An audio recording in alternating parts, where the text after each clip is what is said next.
ক্রাইসিসে পড়লে doctor Yunus BNP জামাতকে মনে করেন সুযোগ বুঝে তার নিয়োগকর্তা এনসিপিকে দাওয়াত দেন। যখন গদি নিয়ে টানাটানি শুরু হয়, রাস্তায় স্লোগান ওঠে। সাংবাদিক আনিস আলমগীর বলেন, যে সুযোগ আল্লাহ ডক্টর ইউনূসকে দিয়েছিলেন তিনি তা মিস ইউজ করেছেন। জন্ম থেকেই ঘৃণা বিদ্বেষ জর্জরিত বাংলাদেশি নাগরিকদের ঐক্যবদ্ধ করার এক ঐতিহাসিক সুযোগ তার হাতে ছিল, কিন্তু সেটাকে তিনি নিজেই নস্যাৎ করেছেন। মব বাহিনী গড়ে তুলে জাতির কপালে নতুন করে দুঃখ ডেকে এনেছেন। ব্যবসা বাণিজ্য লাটে উঠেছে। শিক্ষা সংকটে আইনশৃঙ্খলার কোনো তোয়াক্কা নেই। সরকার কে চালায় সেটা জাতি বুঝে না। আসল ক্ষমতায় খেয়ে বিএনপি না জামাত, নাকি ডক্টর ইউনূস নিজেই আরও তার স্নেহধন্য এনসিপি?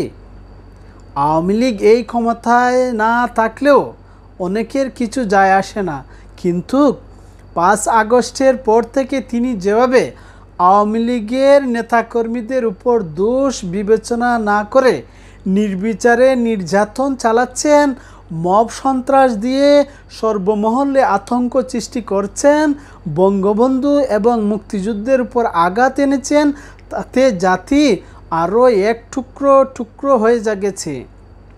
ফলে শেখ হাসিনা সরকারের নানান অপকর্মের পরও এখন মানুষ বলাবলি শুরু করছে, আওয়ামী লীগই বরং ভালো ছিল, আর মুক্তিযুদ্ধের একমাত্র ধারক ও বাহক হচ্ছে তারই, বিএনপির বাম কিংবা অন্যরা নয়। তিনি বলেন, আমি হতাশ, চরম হতাশ। এই জাতি 71 দিয়ে পারেনি, 90 দিয়ে পারেনি, এমনকি 2024 দিয়েও নিজেদের জীবনে কোনো গুণগত পরিবর্তন আনতে পারেনি। এখন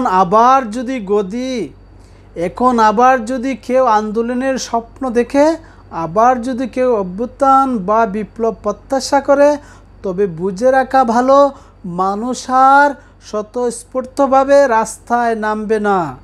বাঙালি জাতি বারবার দেখেছে, ক্ষমতায় যারা যায় তারা ভুলে যায় গদি চিরস্থায়ী নয়, কখনো গদি উল্টে যায়।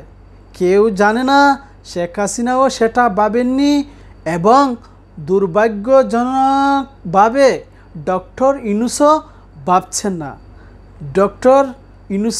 ভাবছেন না। এমনই একটি পোস্ট দিয়েছেন সাংবাদিক আনিস আলমগীর। মনসা আহমেদ, সংযুক্ত আরব আমিরাত।